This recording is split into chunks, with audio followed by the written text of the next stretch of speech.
I'm 76 years old, and I'm about to tell you something that might upset you. Everything you think you know about getting older is completely wrong.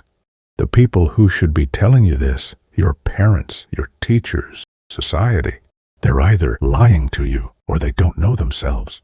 You see, I spent the first 50 years of my life believing the same lies you probably believe right now. I thought I had it all figured out. I had the career, the house, the respect of my peers. But at 55, something happened that shattered everything I thought I knew. And what I discovered in the 21 years since then has completely changed how I see life, death, and everything in between. The reason I'm making this video isn't to impress you or to make myself feel wise. I'm making this because I'm running out of time, and there are things you need to hear before it's too late. Not for me, for you. At 55, I was hospitalized with what doctors described as a severe respiratory illness. That's a polite way of saying my lungs stopped doing their job. I was in a conference room discussing quarterly projections when suddenly I couldn't catch my breath.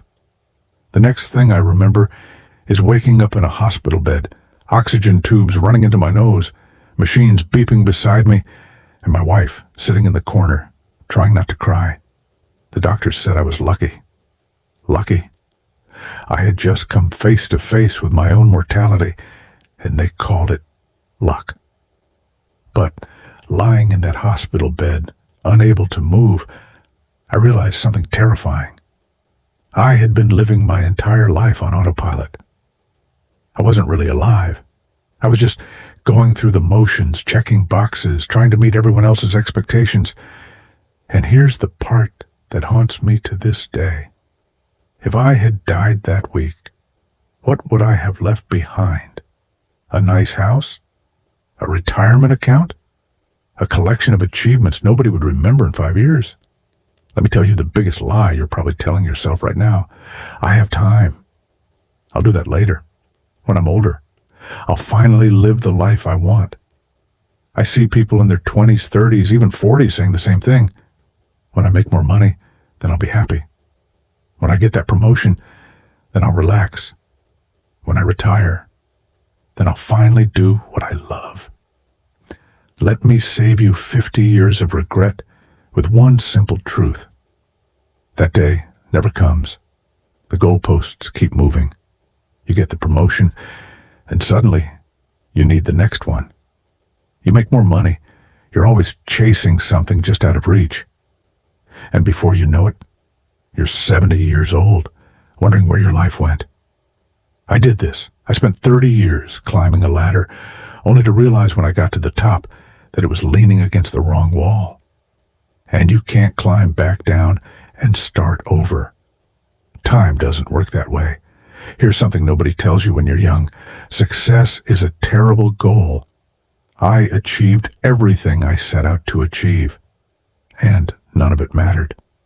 You achieve your goal, and for about 48 hours, you feel amazing. Then the feeling fades. Now you need a new goal. It's a hamster wheel. I had a close friend who lived exactly that way. He worked constantly, skipped vacations, ignored every warning sign his body gave him. He kept saying he'd slow down after one last project. That project ended, and a few months later, he was diagnosed with advanced cancer. At his funeral, his daughter said, "My dad provided everything for us, but I rarely saw him." Is that the legacy you want?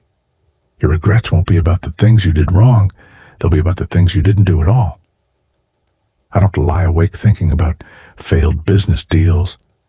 What keeps me up is the trip I never took, the relationships I neglected, the time I didn't spend with my kids. You think you have unlimited time with the people you love. You don't. My mother passed away after a long illness, while I kept telling myself I'd visit her when things slowed down. I always believed there would be another conversation, another weekend, another chance. There wasn't. And my biggest regret is all the ordinary moments I chose work over being there. After my illness, I made big changes. I stepped back from work. I started saying no to things that didn't matter, and yes to things I had put off for decades. What matters is embarrassingly simple. Time with people you love. Work that feels meaningful. Experiencing things, not owning things. Being present. Here's a question I want you to ask yourself. If you died tomorrow, would you be satisfied with the life you've lived so far? If the answer is no, what are you waiting for? I'm 76 years old. Every morning, I know I'm living on borrowed time. We all are.